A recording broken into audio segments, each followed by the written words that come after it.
Okay. Nikki, we good? I'm Taylor Holiday, the CEO of Common Thread Collective. We get to run paid growth for some of the biggest brands in all of D2C. And I see a common set of problems that I'm gonna break down for you today. It's just like, it's the ultimate freaking circus. There's no part of e-commerce that is more wholly and totally random than. We ran this at CTC. For years, we would track each designer's ability to produce ads in a month. Because that will completely reframe the problem. That will completely change the way you think about the system design and the resources. The only thing that makes me want to go work out a brand is to build this system. There is so much opportunity to increase the volume without sacrificing quality that it's worth it. Today's episode of Sharpen Your Skills is brought to you by our partners at Fermat and Mercury, two incredible contributors to our ecosystem. This wouldn't be possible without them. Every month at CTC, we have to produce thousands of ads for some of the fastest growing DTC brands on earth. And I'm gonna show you the system that we've designed to solve this resourcing problem. Exactly. Your Legos? Yeah, I brought some Lego men with me to help solve this problem because I need to illustrate exactly what the role of every team member is. And I think these are pretty good representations of each role. These are the CTC employees. These are my CTC, these are our creative team working within this incredible system that we've built, okay? So we're gonna outline exactly what we're after in every month to design a creative production workflow to make exactly the right number of ads to accomplish your financial objective. Okay? Now when we start, I want you to think that the goal of this super team here, the entire point of this production plan, this creative system, is to build a media plan. Okay, that's the output of what we're after here.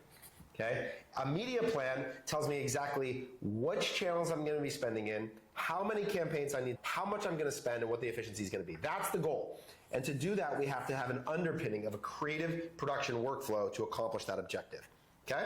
You with me? With you. All right. So first up, right here, this little man right here, well, no hair, could be man or woman, we don't know, but this is a data scientist right here. Because this process actually begins with some math. It starts with this question of how many ads do I need, okay? I cannot build a creative system without this question. And I can just tell you, I'm willing to bet, ask yourself right now, you just joined, you dropped in.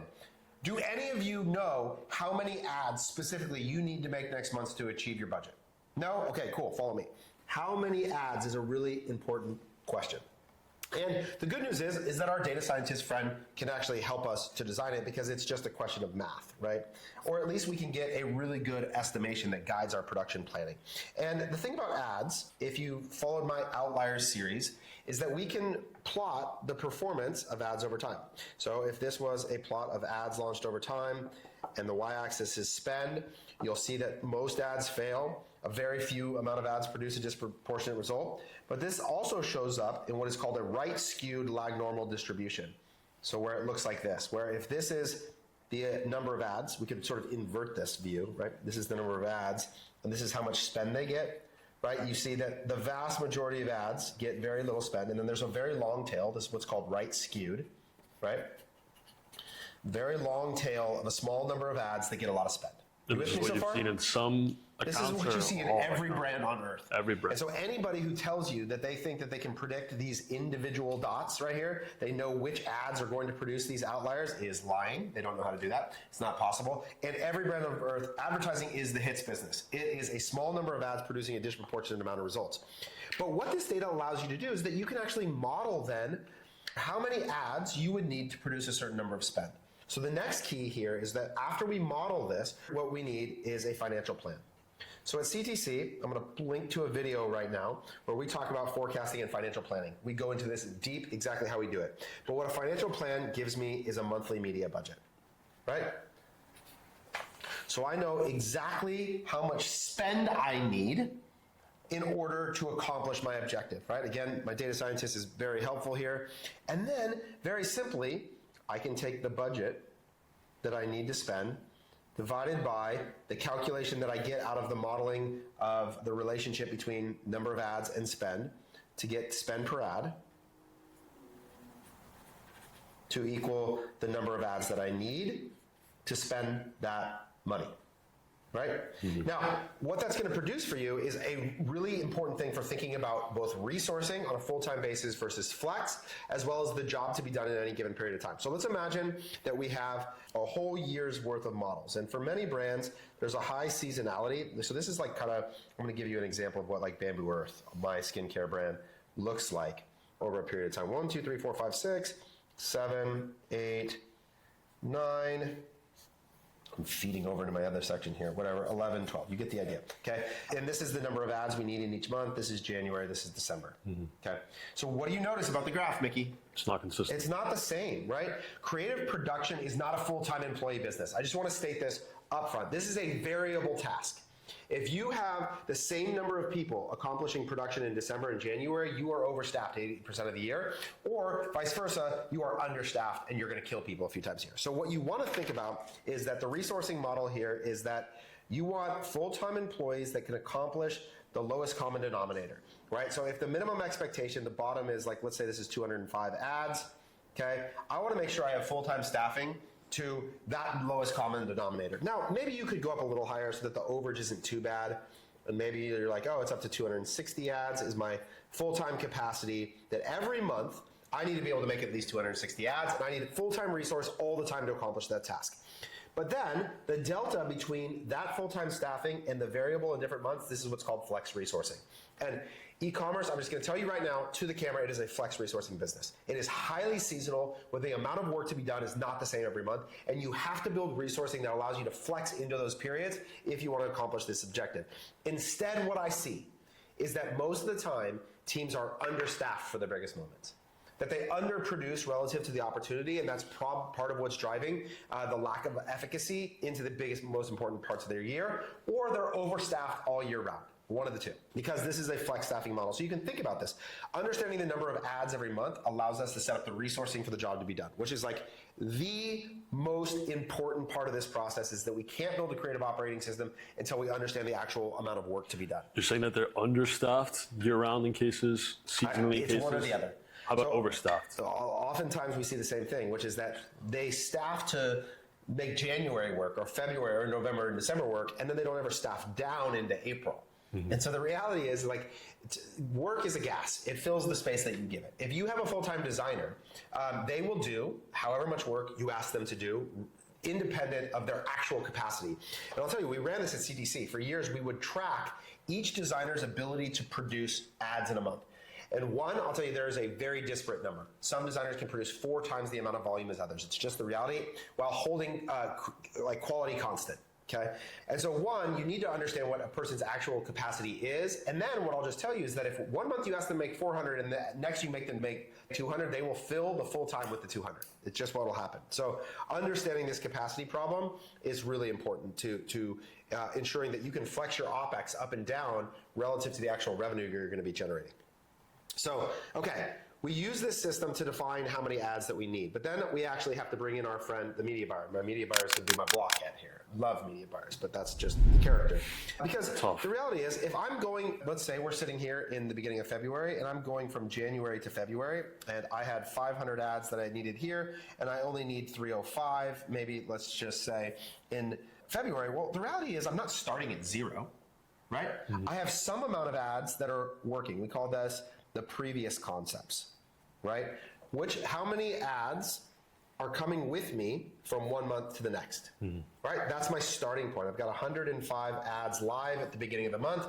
Okay, now the delta between that 305 and the 105 is the job to be solved in the new creative system. So now I have to build 200 new ads. Now, as I get ready to work February, my creative team can get clear, thanks to my friend the media buyer here, on exactly what the task is to be done in the month ahead. You with me? With you. Okay, so the most important part that I'm willing to bet almost all of you, instead what I see brands do is like every Friday we would make 20 ads. And it doesn't matter if I'm trying to spend $1 million or $5 million or $50,000 or $500,000. It's just this rhythm of every week we make 20 ads. But it's wholly insufficient for the task at hand. And it's why you end up spending a lot of money in highest volume in inefficient ways, because you're willing to allow bad spend to perpetuate because you don't have anything else to spend on. And I think at this point, we all have to agree within the system that it would also be better, potentially, if you could double the output, you could probably scale the performance as well. This is backing into the financial expectation that the business has, which is likely connected to the inventory buying that sort of creates the constraints. But you're saying that you could beat the model if you were able to staff That's right. Let's imagine that you had unlimited inventory and you said, well, I can actually make 1,000 ads.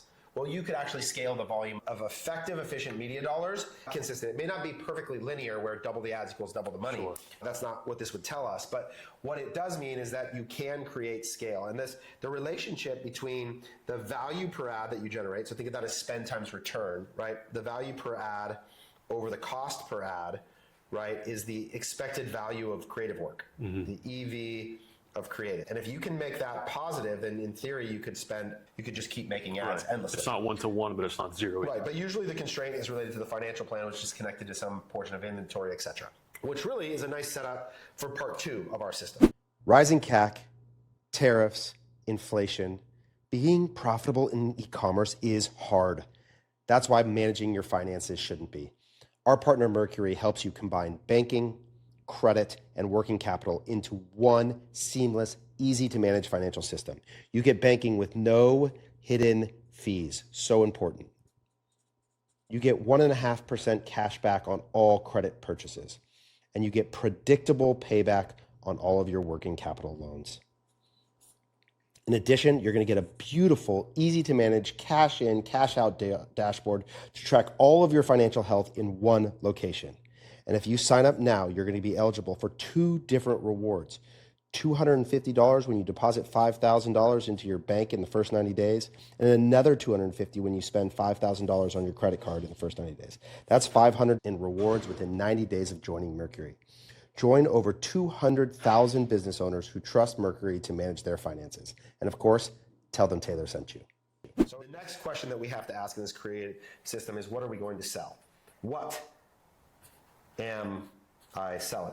And I just want to stop here, and I hope that during this part we're able to we threw up some visuals from our creative system inside of Statless that we've built to model this exercise, to show you what this looks like when you can actually outlay an exact number of expectation of ads relative to the historical spend. Again, good work by our data science team to pull that off. Can you talk a little more about the staffing and people you have going to work to the goal that you set? Yeah, so when you build a financial plan, right, you're setting a media budget. And the media budget then creates an expectation of the creative team. So the creative team isn't defining an open amount in production. It flows top down from the financial plan. So if my goal is to do $5 million in revenue, and to do that, the models I've created say I need to spend $1.5 million on advertising. That's now the monthly budget that frames up the creative expectation. Right. So everything on the production function of an organization should flow downward from the financial plan.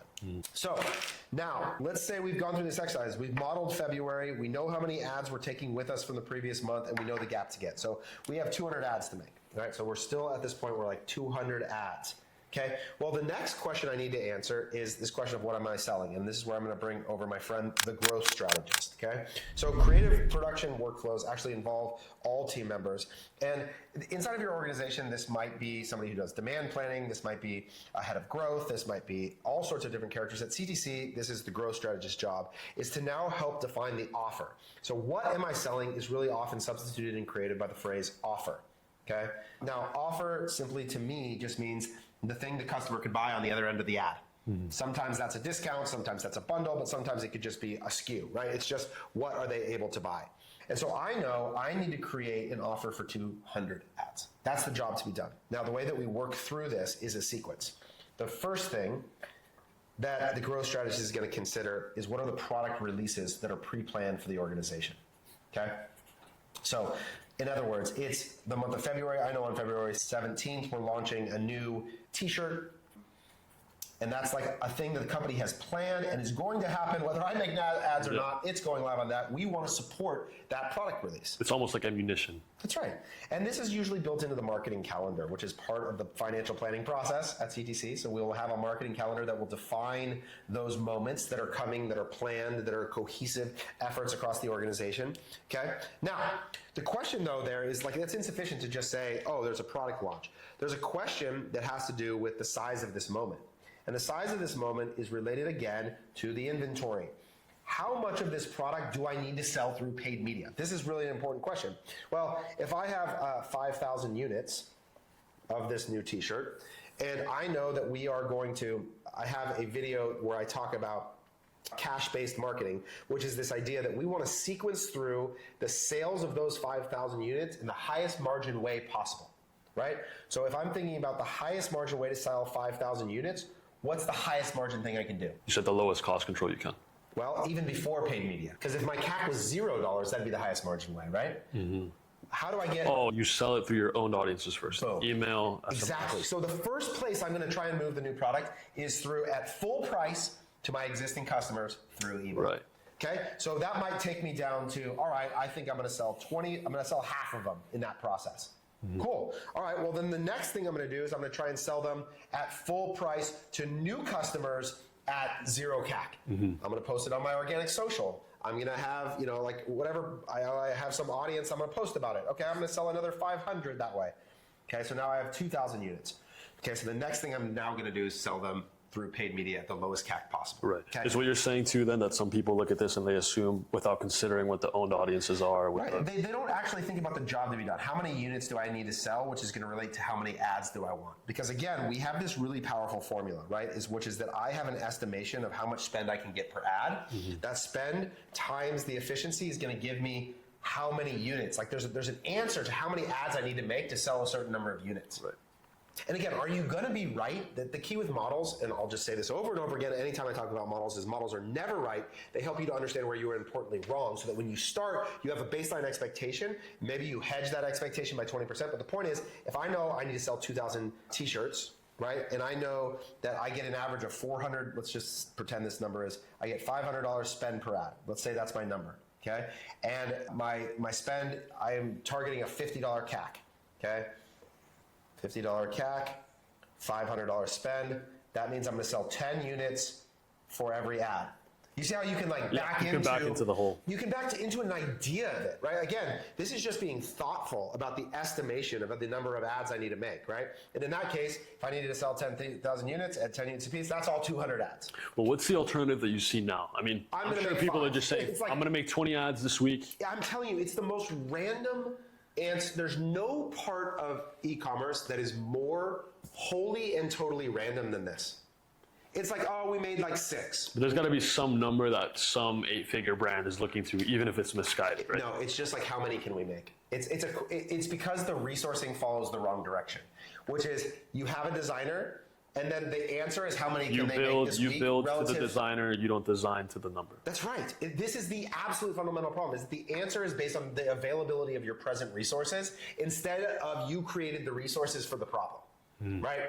Whereas in this system, what we're doing is we're saying, we know we need resources to make 305 ads, so they're going to be available. So I know what I'm going to make. Now, again, let's just assume that in this case, this didn't eat up all of the 200 ads I need to make. Where would I go after product release? Well, the next thing you're going to go after usually is bestsellers, right? So number 2 is you're going to look at bestsellers. And so we flash up some images here of the CTC Ad Compass system where we help our creative strategists to understand what are the best-selling, highest margin, highest LTV products for the business.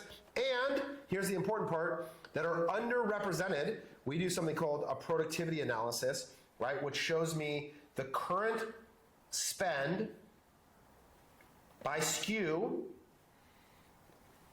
versus my best sellers, right? So in other words, which category is underrepresented in my media right now? And that becomes number 2. This is, you're looking for the underrepresented portion of your current media mix. And now you're going to go after that as the next set of products that you have to. And you're going to run through a similar process. How much of that volume? The portion you're saying that doesn't get spend because there's not creative to support the spend. Yeah, either like maybe last month you tried, right? Like so last month you launched 500 ads, but only 100 of them are still on. So I'll give you an example. We're working with a brand right now where their women's line has taken off.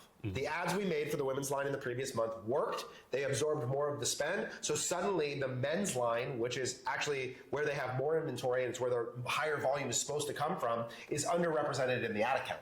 So the job to be done there then, and again, this is why this is the growth strategist who's usually on top of this information, is going to say, hey, we're underrepresented in men's SKUs. We need some portion of these 200 ads to go towards that. And so you might assign, okay, 40 ads are going to go to men's pants because that's underrepresented, right? So that becomes the next thing to look at, right? Could you also touch on how seasonality goes into this? That's right. So as we move from January to February to March, the ads that are coming with us might have worked really well in the previous period, but we're moving from cold to warm, we're moving from wet to dry, whatever the seasonal change is, from baseball season to football season, whatever your sport thing is. And so there's going to be a new set of product that's going to be the best selling for the current moment that wasn't represented in the previous one. And so you now need to stand into that by developing new creative to meet the expectation of the new season of sale. Right? So that's sort of separate from new product. We're not saying we're releasing a SKU that doesn't yet exist. We're saying that there's going to be a change in the seasonality of the sales, and we need to change the mix in the ad account. Right. Okay. This is also why I'm just going to stop right here and make a media buying point, which is this is why the idea of the consolidated ad account that Meta pushes so hard often falls on its head, which is that the consolidated ad account removes from the brand the ability to control the sales volume by SKU, which is where their inventory actually exists. So oftentimes the reason you have to end up with separate campaigns is because you have to accomplish the business objective of selling the products that you do have. And if you throw all your ads into one campaign, as much as I love the idea of that, to let Meta have total control, if they're selling all the women's products and that's working better, and you have a ton of inventory in men's products, you've got to figure out how to solve that business problem. So it's really important that you're connected to the inventory and the demand expectations at the offer level. The merchandising of the ad account. That's right. That's right. And this gets down to like, okay, if that doesn't cover all of it, we're now going to move into, will you hand me my red pen real fast? Just because I feel like we need a product color mix. We're now going to go into number 3 here is what I often will refer to as not bestsellers, but actually aged inventory. We know creative volume is everything, but let me show you a tool that we're using at Common Thread Collective to help our clients produce exponentially more ad creative. It's called Fermat. Fermat allows you to take the hundreds of ads that you've just developed using CTC's exciting new system and take what is the reality that right now, every one of these ads is probably driving to a single landing page. And so what that means is that, let's say you have 100 ads times one landing page is going to give you 100 funnels. But let's imagine we could do this in a better way. What if each individual ad was able to drive to not just its own individual landing, but what if you could create 4 variations? And maybe that this one needs its own bundle. Or maybe this one needs a price test between 2 different ads. What if this one needs to have one featuring older people and one featuring younger people? What if every ad you created was able to have its own perfectly designed message and funnel so that you could exponentially increase the amount of funnels? So instead of just one landing page, we went to hundreds, fast, easy, no code, no developer needed. That's what Fermat enables. Their tool allows you to quickly, lightning fast, build as many variations of your landing page, and not just landing pages, but full cart and checkout experiences instantaneously. They give you AI recommendations for ideation to go from just having 100 funnels to thousands of funnels instantaneously. Within minutes, you can be testing tons of different variations of their pages to produce the best results and exponentially increase your creative volume. That's the kind of math that Pierre de Fermat himself could get behind. Okay, this is actually a thing that I think is under attacked from creative strategists and paid media buyers, which is, what is aged inventory? It just means that that product has been sitting too long in my warehouse and is tying up cash relative to how often I want to turn that inventory over. Either that means it was not a good enough product, the demand wasn't there, or I've moved my media spending away from that SKU, and so now I need to liquidate this inventory. And the P&L, the way it shows up, is also misrepresented sometimes. That's right, because this is sometimes this will negatively affect your P&L. This is really about a cash play. This is why I think of this as a growth strategist responsibility, hello growth strategist, to be intimately connected to the financial needs of the organization, to know when it's time to make a balance sheet play and when it's time to make a P&L play. But there should almost always be a funnel helping you with this, right? And if we go back to the sequence of selling products at the highest margin, this is now we're actually probably discounting. This is like a discount funnel often, or it's like a higher CAC funnel where this is about turning aged inventory back into cash. But there's going to be some job to be done there, most likely, for brands. The last thing I'll say is, let's imagine that I've gone through product release, I've designed stuff for my best sellers, I've got some aged inventory, and I still have room in these 200 ads, which you may or may not. Then the last category I'll just put as offer testing on stuff that's already working, right? So this might be my women's line is crushing, but we're going to try a 2-pack of women's tees as just a creative test to unlock a new way to merchandise the product that might give me higher AOV or give me better gross margin, or maybe this is just like a price test, right? Like, so this is some way in which we're going to take the existing things that are working, so the same 105 ads, and we're going to redesign the mechanism by which we sell them. So that's like the other lever that in our world, a growth strategist is designing and thinking about. Now, again, you might have a creative strategist that thinks about this, but for me, this is still in the realm of the growth strategist. Okay. So we defined how many ads, we've decided what we're going to sell, right? And you're like, Taylor, this is creative. This doesn't even sound like creative yet. This is creative workflow, but here's my creative strategist. Look at him looking extra creative there with the tuxedo and the long hair. Pretty good, right? It's a good creative person. Looked through my kids' Legos a lot today. Okay, so now the creative strategist is going to step in, okay? And this is the part of what we would call, so we've got how many ads, we've got the offer, now we're going to talk about the angle, okay? And the angle is a function of who is going to buy the product and why, okay? And remember, we've actually helped this person a lot by building creative constraints, because we've actually said, you're going to sell this product at this volume. You know, you're going to make 50 t-shirt ads, okay? Oh, that's really helpful. You're going to make 40 ads for men's pants, okay? Constraint is the unlock to creative volume. You cannot give a creative strategist a blank sheet of paper. You have to give them direction and constraint. Make this many ads about this offer in this timeline. That's how you create actual velocity and scale. Okay. Now, in our world, this is where we begin to leverage AI. Okay, so we've done some modeling, and our data science might come back and help with some of this. So the data science is going to come over here. Hey, what's up? I want to help you with some AI. Okay, and the way that we begin to think about who and why relative to what is we leverage LLMs, okay, so large language models are really good at this, to analyze large data sets, okay, to develop personas for different products, okay? So we are gonna develop who in the form of personas. Show some of the personas that we develop right here in our system to give you an illustration of this. So these personas are developed by feeding these LLMs product reviews, okay, is the primary source. So you take all the reviews on SKU A, you feed them to an LLM, and they develop personas based on the responses in those LLMs. Other things that you could feed would be like customer service emails, right? Like think of any large block of text. You could feed it your website data, right? So the copy on your website, any language that exists describing the interaction of people with your product, you could feed them social comments, right? You could feed all sorts of things to develop these personas. Right? So this helps, again, we're building constraints for our creative strategists. We're saying, here's 4 different, and we'll do sometimes up to 4 to 6 personas. And these personas also maybe match some of the products that we're moving here? No, they match exactly to the products. Because you can look at the reviews in the LLM based on individual products or the brand in entirety.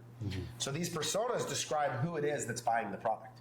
They actually, and the other thing you can feed into this, you can feed into this like your metadata, right? So like performance data by demographic. There's all sorts of information that you can feed in here to help develop these personas, okay? So now a creative strategist knows what they're selling. They have a set of choices related to who they're selling it to, and we don't even just start there. We analyze the language to determine the benefit statement, or we call them angles, benefit statement, as to why that specific person cares about this product.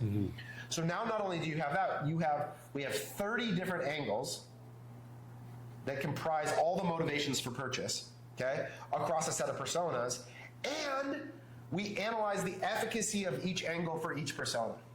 So now rather than having to start from scratch, a creative strategist is actually just building paint by numbers. They're saying, okay, product X plus audience Y plus angle Z equals an automated brief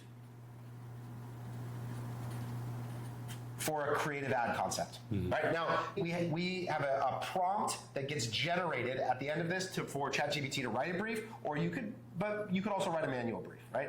The point is it speeds up a really critical process. That's otherwise done by somebody completely by themselves. Like think about, yeah, so this is our creative strategist. Think about generally what happens is this person by themselves every week is going, okay, every Friday I have to make 20 ads. They have to go read the reviews, look at the product. They're reading the reviews. They have to go look at all the product data themselves. They have to go analyze the marketing calendar, doing this all on their own, all the way through. And their end result is they can only make so many. the amount of briefs that they can make when they have to go do all this research manually themselves is really small. Yeah, they're bottlenecking this. That's right. So volume enablement is all about taking the source material and accelerating the delivery of it to your creative strategist, right? So the end result, again, is that they need to produce the 200 briefs for these 200 specific ads. And when I think about like the 200 briefs, right, the end result of this work in this creative strategy is, okay, I have briefs that all include an offer, an audience, and an angle, every one of them, okay? And now, the other key element to actually getting to this, the end result, we're gonna bring back my friend the media buyer, is the media buyer actually needs more from you. They don't just need offer, audience, angle, right? They need to know, they need the actual assets, so they have to get back from the creative production process the actual assets. They need to know the landing page, right? They need to know the copy for this, and they need to know this is the most important piece. This is what this is another thing that just drives me crazy. They need a go live date, right?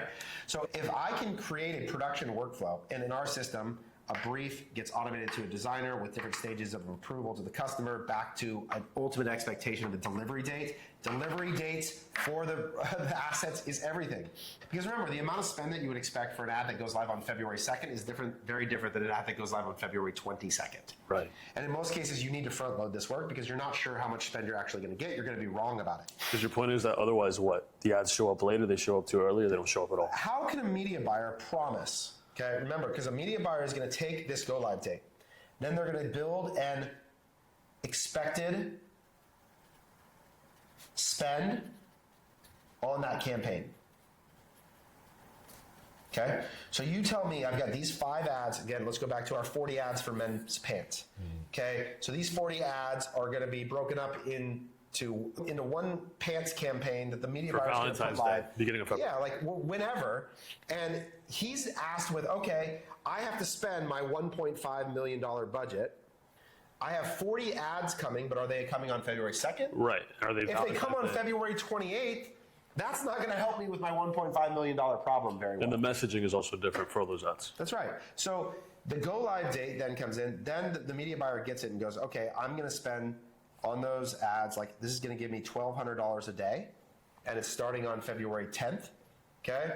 And we have a model degradation because, again, we're using cost controls in our system. If you're not, this is even easier. Then you just go 20 days times $1,200 is, whatever, $240,000, whatever, whatever it is, $4,000, yeah. Whatever, something like that.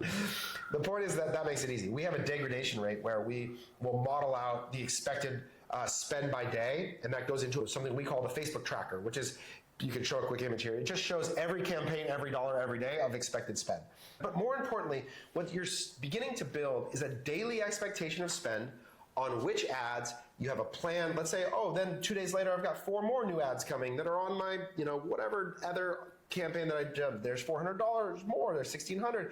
And this allows you to build a daily expectation of your media in every channel across every campaign to roll up to the daily revenue expectation that's connected to your ability to track your performance all the way to the financial plan. The financial plan of the organization is connected to the creative production timeline. This is how you build an organization where you can have KPIs that flow through every roles, even designers, that help to achieve the financial objective of the company. People will talk all the time about how it's hard to give a designer a goal that affects the financial outcome of the business. Yeah, only because the designer's work isn't connected to it. But in this case, the designer delivering that number of ads on the go live date is actually critical to the efficacy of the team to spend the amount of money that they need. And here's what I'll just tell you. This is the last they thing can't control the ROAS, but they can control the amount of ads. Nobody can control the ROAS. The ROAS is the function of, it's everybody's job. ROAS is not a designer's job. This is insane. It's about product, it's about price, it's about timing, it's about messaging, it's about the website. If you are asking your designers to solve your ROAS problems, you are a lost cause as an organization.